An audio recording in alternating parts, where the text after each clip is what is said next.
নমস্কার বন্ধুরা, আমি পীযূষ আপনাদের জন্য সেকেন্ড ওয়ার্ম আপ ভিডিও নিয়ে চলে এসেছি। প্রথম ওয়ার্ম আপ ভিডিওটা এইটার তুলনায় একটুখানি কঠিন, অনেকে হয়তো ঠিক মতন লাফাতে পারবেন না, সেই কারণে এই সেকেন্ড ওয়ার্ম আপ ভিডিওটা। এই ওয়ার্ম আপটা আপনারা সবাই করতে পারবেন। আরেকটা কথা, ব্যায়াম করবার আগে অতি অবশ্যই ওয়ার্ম আপ করে নেবেন।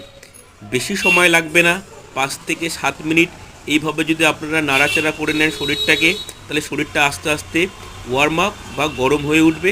তারপর আপনারা আপনাদের এক্সারসাইজের দিকে ধীরে ধীরে যেতে পারেন। আরেকটা কথা বলে রাখি আপনাদেরকে বন্ধুরা, ওয়ার্ম আপ করলে পরে আপনার শরীরের মধ্যে অক্সিজেন ফ্লোটা ভালো হয়।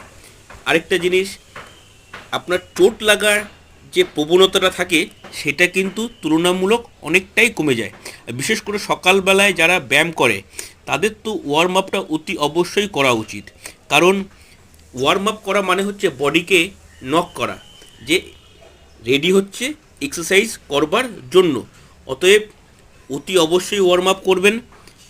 আর আমার এই ভিডিওটা যদি আপনাদের যদি ভালো লাগে, অবশ্যই লাইক করবেন, কমেন্ট করবেন। আমি ধীরে ধীরে আপনাদের জন্য অনেক ভিডিও নিয়ে আসতে চলেছি। নমস্কার।